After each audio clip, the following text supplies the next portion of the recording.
بسم اللہ الرحمن الرحیم۔ مکتوبات امام ربانی مجد الفسانی رحمۃ اللہ علیہ، مکتوب نمبر 92 98 نمبر مکتوب، دفتر اول حصہ 2۔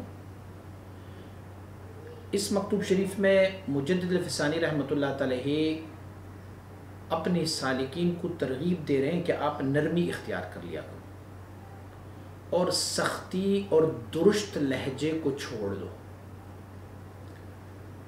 تقریباً پوری کا پورا مکتوب شریف انہوں نے احادیث نبویہ صلی اللہ علیہ وآلہ وسلم سے مزین فرمایا ہے، اور وہ احادیث جو سیدنا و مولانا حضرت رسول اکرم صلی اللہ علیہ وآلہ وسلم کے احادیث طیبات جو نرمی کے بارے میں، حسن اخلاق کے بارے میں ہے، تقریباً وہی احادیث اس مکتوب شریف میں آپ نے نقل فرمائی ہے۔ آپ فرماتے ہیں اپنے اس سالک کو، جناب عبد القادر صاحب کو، جو شیخ زکریا کے بیٹے ہیں، ان کو آپ ارشاد فرما رہے ہیں۔ چونکہ عبد القادر جو شیخ زکریا صاحب کے بیٹے ہیں، یہ ایک ایسے مسند پہ تھے جو مسند افتاء و مسند رشد و ہدایت رہا، اور بہت سارے لوگوں کی آپ کے پاس آمد ہوتی تھی، اور آپ بہت سارے لوگوں کے قائد تھے۔ تو مجدد رحمۃ اللہ علیہ نے یہ دیکھا کہ یہ بندہ جو ان کے قائد بنا ہوا ہے اور لوگ ان کی طرف بہت زیادہ آتے رہتے ہیں، تو اسی لیے ان کو چاہیے کہ یہ لوگوں کے ساتھ نرمی کا معاملہ پیش کریں، لوگوں کے ساتھ رفق کریں، نرمی کریں، لوگوں کے ساتھ اچھے اخلاق کے ساتھ پیش آئیں۔ انہوں نے حضرت مجدد رحمۃ اللہ تعالیٰ کو خط لکھا تھا کہ حضور مجھے کوئی نصیحت فرما دے، تو آپ مبارک فرماتے آپ نے مجھ سے یہ چاہا تھا کہ میں آپ کو کوئی نصیحت اور واعظ کر لوں، تو آپ فرماتے ہیں کہ مخبر صادق حضور سیدنا و مولانا حضرت رسول اکرم صلی اللہ علیہ وآلہ وسلم کی احادیث طیبہ جو اس موضوع پر ہے، میں آپ کی خدمت میں پیش کرتا ہوں۔ اللہ کریم عمل کرنے کی توفیق عنایت۔ قال رسول اللہ صلی اللہ علیہ وسلم ان اللہ رفیق یحب الرفق۔ اللہ کریم لطف اور نرمی کرنے والا ذات ہے، اور اللہ کریم لطف اور نرمی کو پسند فرما دیتا ہے۔ وَيُعْطِي عَلَى الرِّفْقِ مَا لَا يُعْطِي عَلَى الْعُنْفِ، اور اللہ کریم وہ عنایت فرماتے ہیں نرمی کی وجہ سے جو کہ سختی کی وجہ سے اللہ عنایت نہیں فرماتا۔ قُلْ بِفَضْلِ اللَّهِ لِنْتَ لَهُمْ وَلَوْ كُنْتَ فَضًّا غَلِيظَ الْقَلْبِ لَانْفَضُّوا مِنْ حَوْلِكَ۔ اللہ کریم اپنے حبیب صلی اللہ علیہ وسلم کو فرما رہا ہے کہ اللہ کی فضل و کرم سے اللہ کریم نے آپ کو ان کے لیے نرم فرمایا ہے، اور اگر آپ فضًا، اگر آپ کوئی سخت ہوتے، غلیظ القلب العیاذ باللہ، سخت دل ہوتے، لانفضوا من حولک، تو یہ سارے لوگ آپ سے بھاگ جاتے۔ تو اللہ کریم رفق، نرمی کی وجہ سے وہ کچھ عنایت فرما دیتا ہے جو سختی کی وجہ سے اللہ عنایت نہیں فرماتا۔ یہ روایت مسلم شریف نے فرمائی ہے۔ ایک اور روایت امام مسلم نے ذکر کیا ہوا ہے۔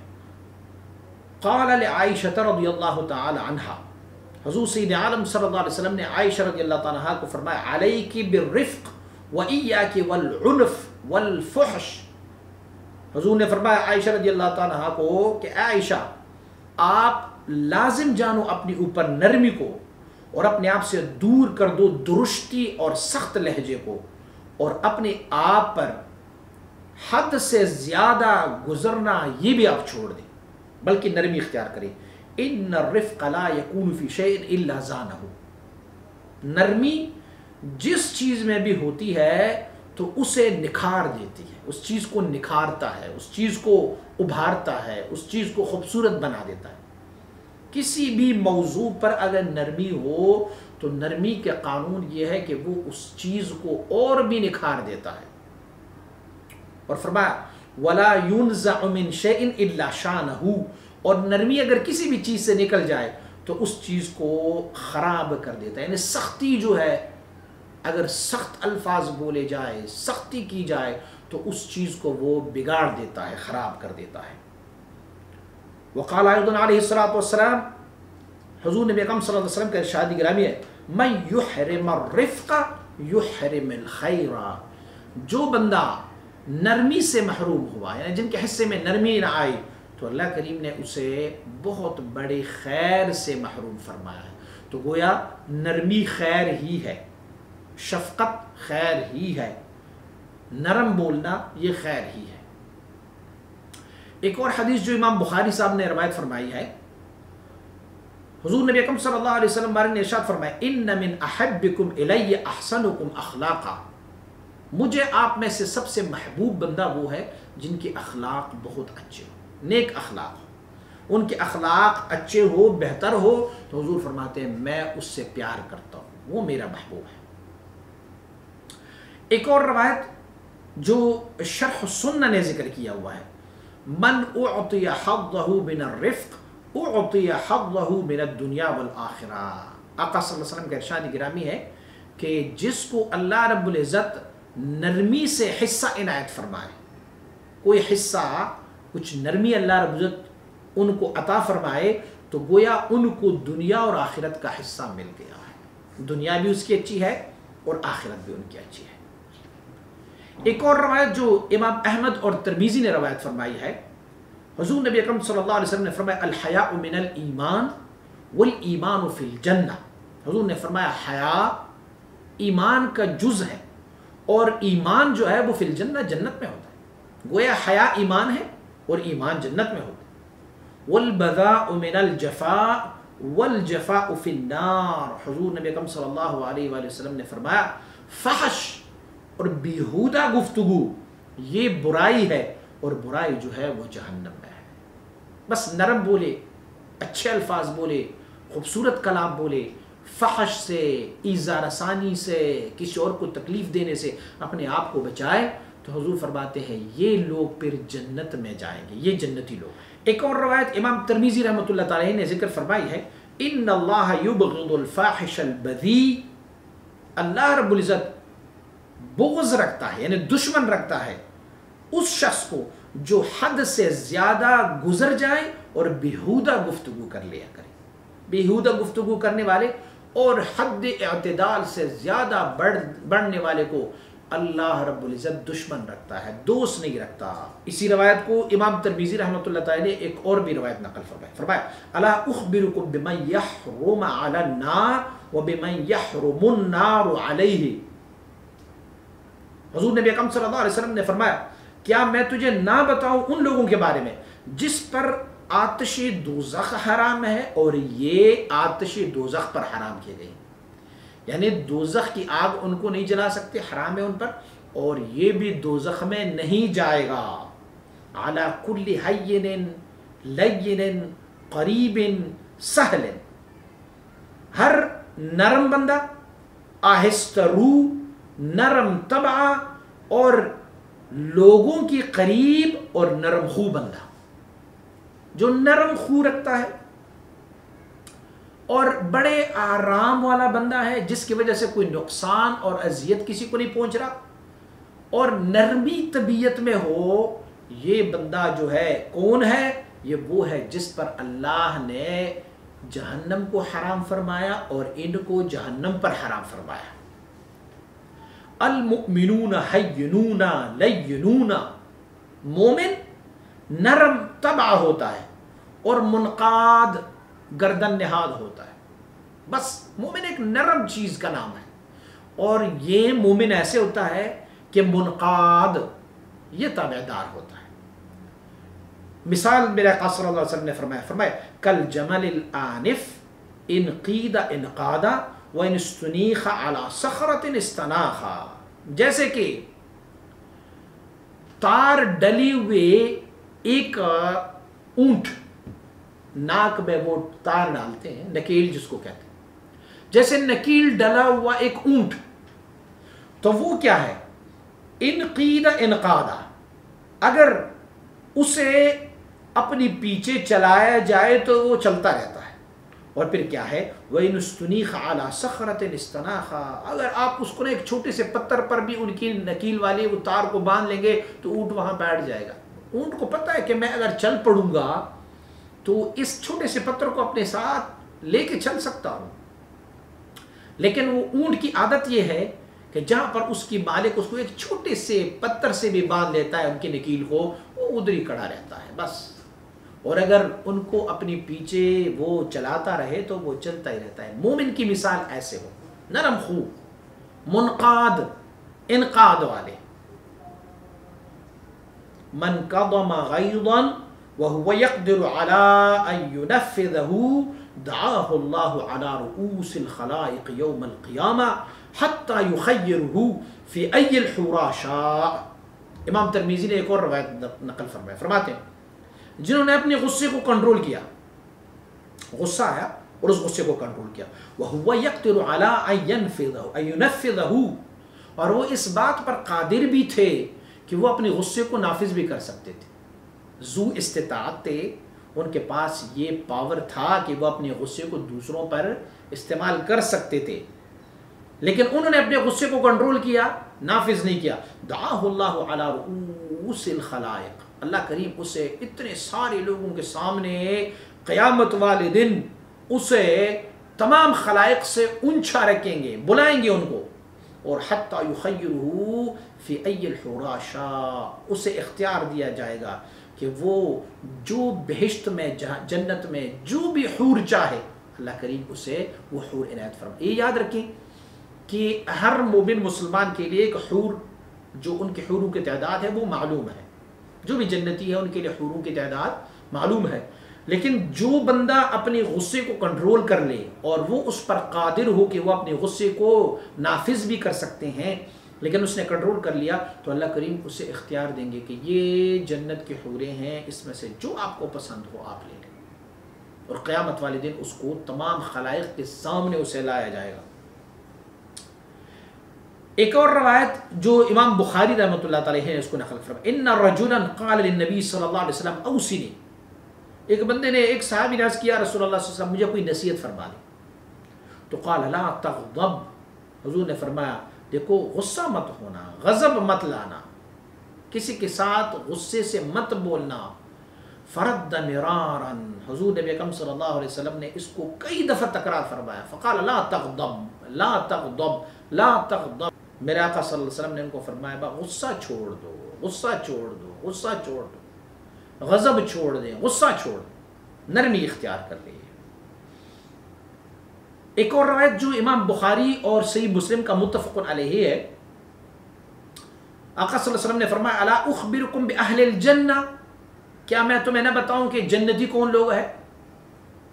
کل ضعیف متضعف لو اقسم علی اللہ لابرہ، اہل جنت وہ ہے ہر ضعیف بندہ. لوگ کہیں یار یہ کیا ہے، یہ تو بول ہی نہیں سکتا، ایسے ضعیف ہے، اور لوگ انہیں حقیر جانتے ہوں گے، یار اس کو کیسے لباس پہنا ہوا ہے، یہ کیسے بیٹھ رہا ہے، یہ ضعیف اور حقیر لوگ ان کو جانیں گے.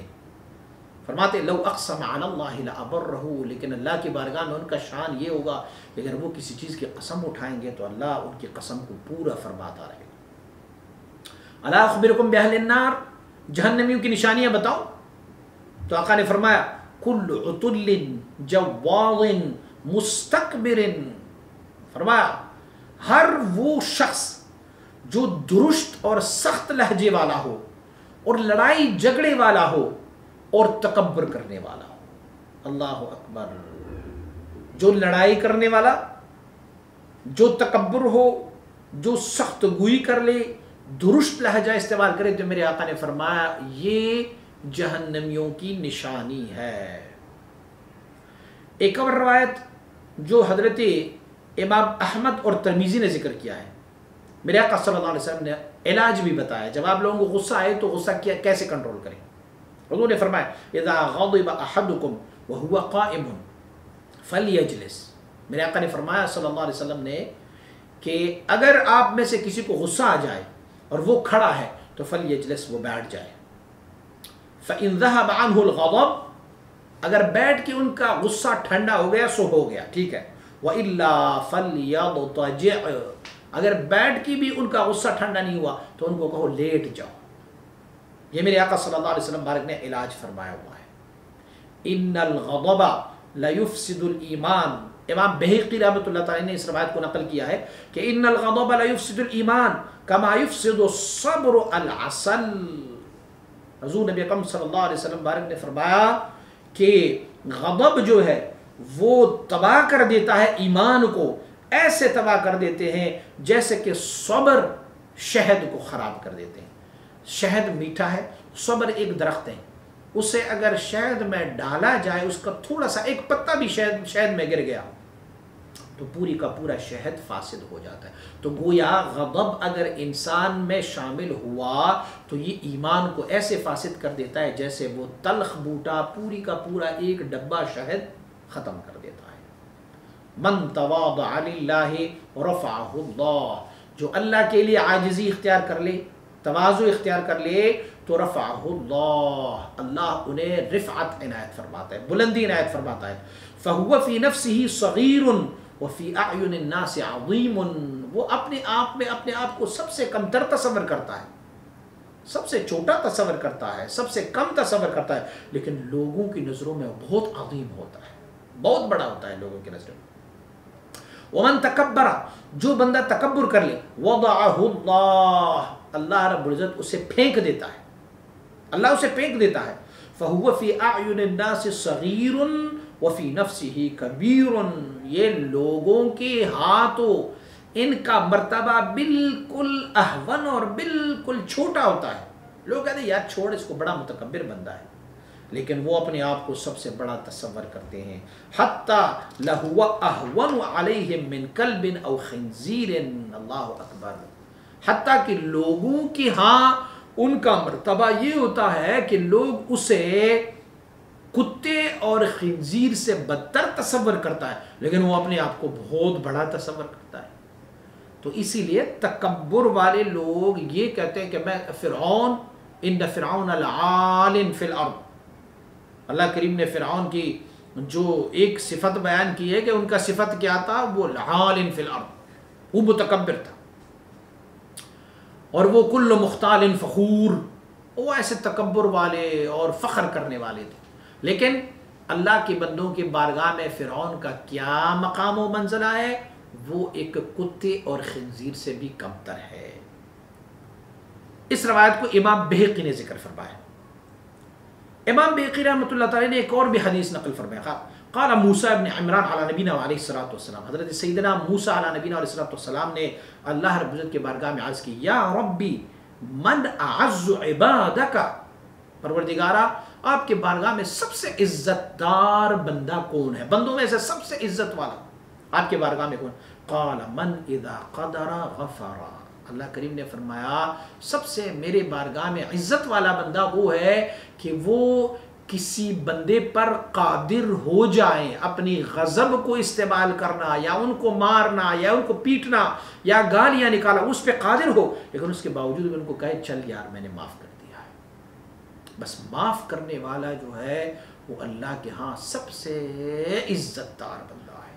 وقال ایضا علیہ الصلوۃ والسلام، امام بہقی نے ایک اور روایت بھی نقل فرمائی، فرمایا حضور نبی اکرم صلی اللہ علیہ وسلم نے فرمایا من خزن لسانہ ستر اللہ عورتہ، جو کہ اپنی زبان کو کنٹرول کر لے اللہ ان کی چھپی ہوئی چیزوں پر بھی پردہ ڈال لیتا ہے، عورت پہ پردہ ڈالتا ہے۔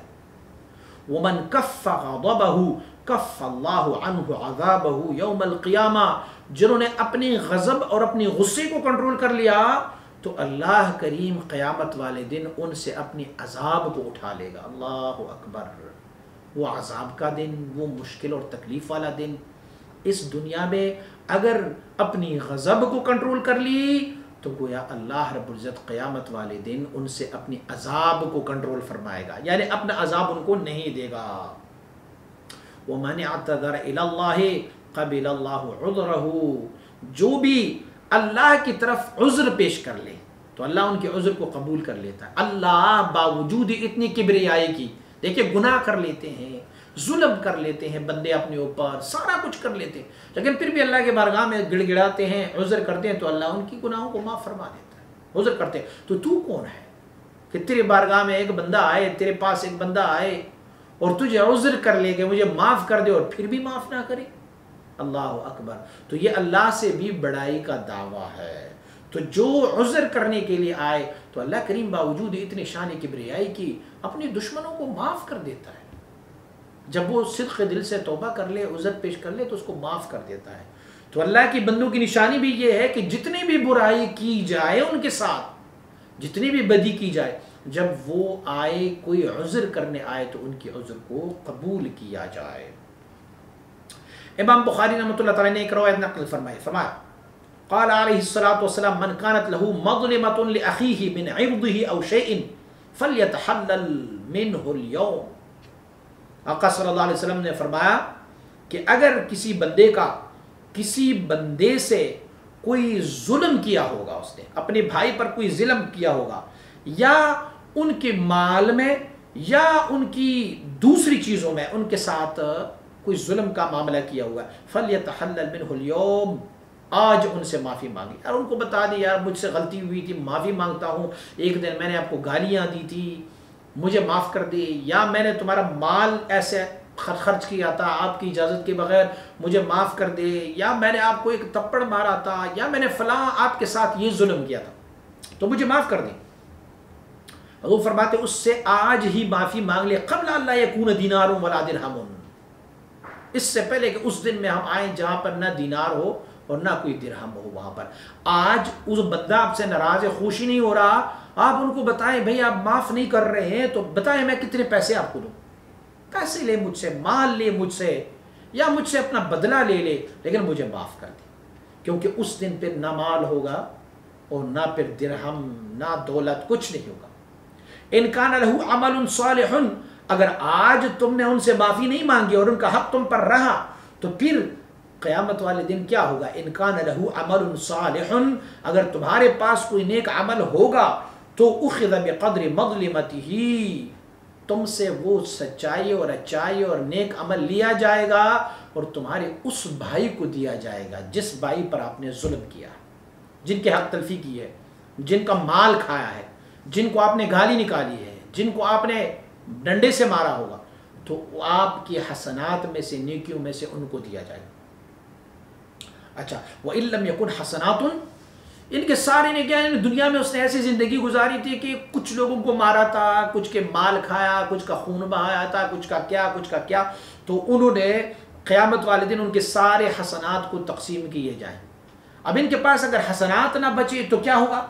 تو پھر کیا ہوگا؟ اخذ من سیئات صاحبہ فحمل علیہ، جس کی اس نے دنیا میں حق تلفی کی ہے، دنیا میں اس پر ظلم کیا ہے، دنیا میں اس پر غصہ کیا ہوا ہے، تو ان کے برے اعمال کو اٹھا کے اس بندے کے ذمے ڈالی جائے گی. بس پھر پھنس گیا. اللہ اکبر. امام مسلم رحمۃ اللہ تعالیٰ نے ایک اور روایت بھی اسی طرح کی نقل فرمائی. آپ فرماتے ہیں حضور نبی اکرم صلی اللہ علیہ وسلم بارک نے صحابہ کرام سے پوچھا اتدرون مل مفلس، آپ کو معلوم ہے کہ آپ لوگوں میں مفلس کون ہے؟ مسکین، مفلس، فقیر، یہ تین ایسی کیٹیگریز ہیں جو مختلف. مفلس اس کو کہتے ہیں جس کے پاس کچھ بھی نہ ہو، کچھ بھی ان کے پاس نہ ہو، اس کو کہتے ہیں مفلس. آپ لوگ کیا سمجھتے ہو کہ مفلس کس کو کہتے ہیں؟ تو صحابہ کرام رضوان اللہ علیہم اجمعین نے فرمایا قالوا المفلس فینا من لا درہم لہ ولا متاع، ہمارے ہاں مفلس اس کو کہتے ہیں جن کے پاس نہ درہم ہے اور نہ کوئی ساز و سامان ہے، گھرداری، سامان، بال بچے، درہم دینار کچھ نہیں، ہم اس کو مفلس کو. فقال، میرے آقا صلی اللہ علیہ وسلم نے فرمایا ان المفلس من امتی من یأتی یوم القیامت بالصلاۃ وصیام وزکاۃ، میری امت کا ایک مفلس قیامت والے دن ہوگا، ایک نہیں ہوگا، زیادہ ہوں گے، لیکن مفلس میں اسے کہتا ہوں جو قیامت والے دن اللہ کی بارگاہ میں لایا جائے اور ان کے پاس نمازوں کی بھی خزانے ہوں گے اور روزوں کی بھی خزانے ہوں گے اور زکاتوں کے بھی خزانے ہوں گے. ارے مال تو سارا کچھ موجود ہے، لیکن کیا ہوگا؟ وَيَأْتِي، ایک بندہ آ جائے گا، قد شتم هذا، وہ کہیں گے اس نے مجھے گالیاں نکالیں گے. دوسرا ہوگا وقذف هذا، اس پر جو ہے وہ زنا کا تہمت باندھا ہوگا، بہتان کا ہوگا. وَأَكَلَ مَالَ هَذَا، ایک کا مال کھایا ہوگا. وَسَفَكَ دَمَّ هَذَا، اور ایک کا خون بہایا ہوگا. وَضَرَبَ هَذَا، ایک کو مارا ہوگا، ٹھیک ہے، فَيُعْطَى هَذَا مِنْ حَسَنَاتِهِ، جس کو انہوں نے گالیاں نکالی تھی ان کو کچھ حسنات ان کی اٹھا کے ان کو دی جائیں گے، نیکیاں. پھر وَهَذَا مِنْ حَسَنَاتِهِ، دوسرا بندہ جس کو انہوں نے گالیاں نکالی تھی ان کو ان کی حسنات دی جائیں گی، جس کا مال اس نے کھایا تھا ان کو ان کے حسنات دی جائیں گی، جن کا خون بہایا تھا ان کو ان کے حسنات دی جائیں گی. تو پھر کیا؟ فَإِنْ فَنِيَتْ حَسَنَاتُهُ قَبْلَ أَنْ يُقْضَى مَا عَلَيْهِ. اب اس نے تو بہت سارے لوگوں کے ساتھ اس طرح کا معاملہ کیا ہوا تھا، تو ان کی ساری نیکیاں ختم ہو گئی، اور لوگ اب بھی موجود ہیں جن کو انہوں نے گالیاں نکالی تھی، جن کو انہوں نے مارا تھا، جن کو انہوں نے برا بلا کہا تھا، جنہوں نے بد اخلاقی سے پیش آئے تھے. تو پھر کیا ہوگا؟ اب حسنات تو سارے ان کے ساتھ ختم ہو گئی، کیا ہوگا؟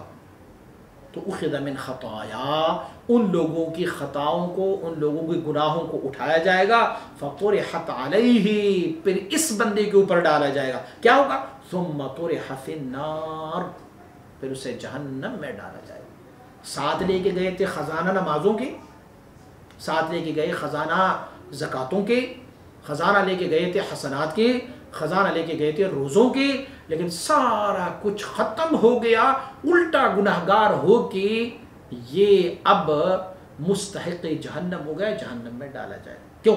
دنیا میں اس نے کسی کو گالی دی تھی، کسی کا مال کھایا تھا، کسی کو اس نے مارا تھا، کسی کا نقصان کیا ہوا تھا، کسی پر بہتان لگایا ہوا تھا، اور دنیا میں اس نے اس سے معافی نہیں مانگی تھی، تو اب آخرت میں ان کا عذاب یہ. حضرت معاویہ رضی اللہ تعالیٰ عنہ انہو کتب الی عائشہ رضی اللہ تعالیٰ عنہ، یہ روایت امام ترمذی رحمۃ اللہ تعالیہ نے نقل کی ہے، اس طرح مشکات المصابیح میں بھی یہ روایت موجود ہے. معاویہ رضی اللہ تعالیٰ عنہ نے عائشہ رضی اللہ تعالیٰ عنہ کو خط لکھا کہ انکتبی الی کتابا توصینی فیہ ولا تکتثری، مجھے ایک ایسا خط لکھ دو کہ جس میں سے نصیحت ہو، اور اس میں سے آپ طویل خط مت لکھو، بس ایسا ایک ایسی نصیحت مجھے کر دو کہ جس نصیحت کو میں پکڑوں نا، بس اس میں سے میرا دنیا اور آخرت سنور جائے، بس زیادہ طویل نہ ہو.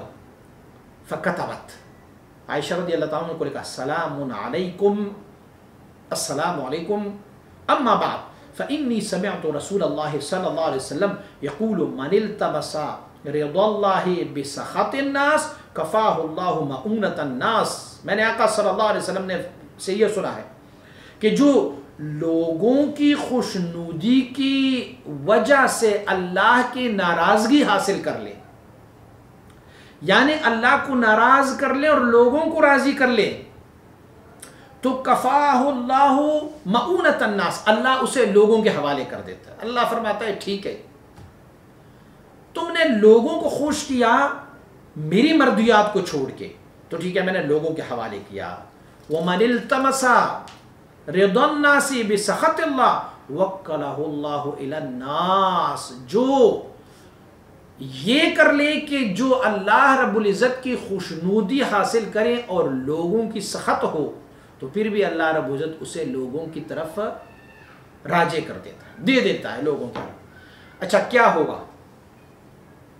معنی یہ ہوا اس حدیث شریف کا کہ آپ اللہ کی رضا بھی اور بندوں کی رضا بھی ڈھونڈتے رہو، بندوں کو بھی راضی کر لو، بندوں کے ساتھ آسانیاں کر لو، کیونکہ رب کائنات کے یہ بندے ہیں، اللہ اپنی مخلوق پر مہربان ہے، رحیم ہے، رحمان ہے، کریم ہے، عفو ہے. تو میرے آقا صلی اللہ علیہ وسلم بارک کا یہ ارشاد گرامی دیکھیں، اگر یہ تو ہو سکتا ہے کہ اللہ رب العزت کی ناراضگی کوئی مول لے اور بندوں کو راضی کر لے تو یہ بھی گناہ ہے، لیکن یہ بھی کریں کہ اللہ کو راضی کر لے اور مخلوق، دیکھیں یہ اس کا مسئلہ یہ نہیں ہے کہ آپ غیر شرعی امور میں مخلوق کو راضی کر لیں، نہیں، لوگوں کے ساتھ نرمی اختیار کر لیں، ان کے ساتھ ادعو الی سبیل ربک بالحکمت والموعظۃ الحسنہ، اللہ کے اس راستے کے لیے لوگوں کو بلاؤ، بالحکمت، حکمت کے ساتھ، والموعظۃ الحسنہ، بہت ہی اچھے وعظ اور نصیحت کے ساتھ، بڑے پیار کے ساتھ، بڑی محبت کے ساتھ ان کو بلائے لوگوں کو. اب جن لوگوں نے آپ کی محبتوں کا، جیسے اب کفار نے میرے آقا صلی اللہ علیہ وسلم بارک کی محبتوں کو قبول نہیں کیا، کتنے نرمی کے ساتھ آپ پیش آئے، اس کے بعد پھر میرے رب کائنات نے ان کے خلاف جہاد کا حکم دیا ہے۔ صدق رسول اللہ صلی اللہ علیہ وآلہ وسلم، اللہ کے حبیب صلی اللہ علیہ وآلہ وسلم بارک نے سچ فرمایا ہے۔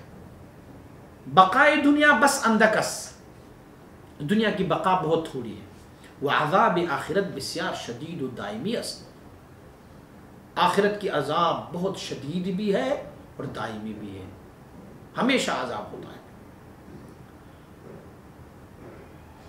عقل دور اندیشہ کار باید فرمود و بطراوتی بے حلاوتی دنیا مغرور نہ باید شد۔ آپ اپنی عقل دور اندیش کو کام پر لائیں، عقل سے آپ سوچیں، اور یہ جو تازگی ہے اور یہ جو بے حلاوت، یعنی جس کے مٹھاس کوئی نہیں ہے، بظاہر تو میٹھی لگ رہی ہے دنیا، تو مٹھاس کوئی نہیں ہے، اس پر آپ دھوکہ نہ کھائیں کہ دنیا بڑی ہے اور میٹھی ہے اور یہ رنگین ہے فلاں ہے۔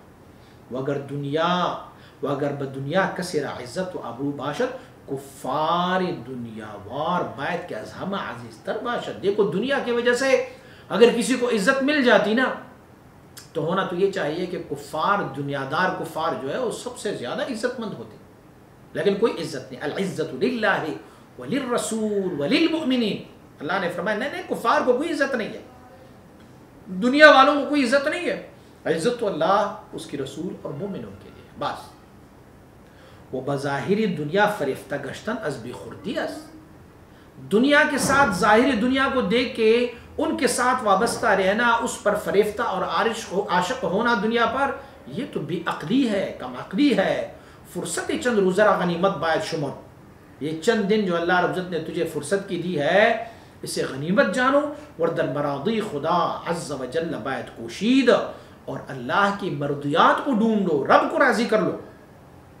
وہ بخلق خدا باید احسان نمود، لوگوں کے ساتھ اچھے چال چلن کرو، لوگوں کے ساتھ احسان کر لیا کرو، لوگوں کے ساتھ حل جزاء الاحسان الا الاحسان۔ دیکھو آپ کسی کے ساتھ احسان کر لیں تو اس کے بدلے میں آپ کو احسان ہی ملے گا، کسی کے ساتھ نرمی برتیں گے تو نرمی ہی آپ کے ساتھ ہوگی۔ اب تعظیم لامر اللہ والشفقۃ علی خلق اللہ، اللہ کی اوامر کی تعظیم اور مخلوق پر شفقت فرماتے رہو، یہ دو اصل عظیم ہے نجات اخروی کے لیے، آخرت کے نجات کے لیے دو کام ہے، لوگوں کے ساتھ شفقت سے پیش آؤ اور اللہ کی اوامر کی تعظیم کر لیا کرو۔ مخبر صادق علیہ الصلاۃ والسلام ہر چی فرمودست مطابق نفس الامر است، ہزل و ہذیان نیست۔ آقا صلی اللہ علیہ وسلم جو مخبر صادق ہے، انہوں نے جو بھی فرمایا ہوا ہے وہ بالکل نفس الامر کے بالکل مطابق ہے۔ جب انہوں نے فرمایا کہ ایسا ہے سو ہے، اس میں سے کوئی کم و بیشی نہیں ہے، یہ کوئی ایسے ویسی باتیں نہیں ہے۔ خواب خرگوش تا چند خواہد بود، یہ جو خواب خرگوش ہے یہ کب تک سوتے رہیں گے؟ آخر رسوائی است، آخر میں اگر ایسے سوتے رہیں گے خواب خرگوش کی طرح تو پھر یہ رسوائی ہوگا، اور پھر کیا ہوگا؟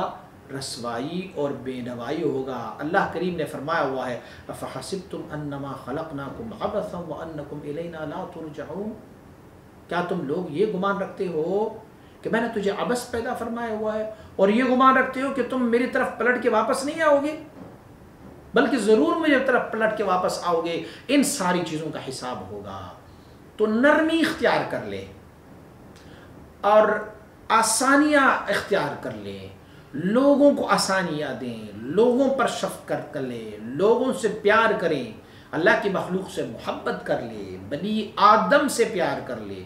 یہ سلوک و تصوف کا بھی قاعدہ ہے کہ یہاں پر پیار ہی ملتا ہے، اور دین متین اسلام شریعت غراء محمدی صلی اللہ علیہ وسلم کا بھی یہ فرمان ہے کہ لوگوں کے ساتھ نرمی برتو، لوگوں کے ساتھ آسانیاں کر لو، تکبر اختیار مت کر لیا کرو۔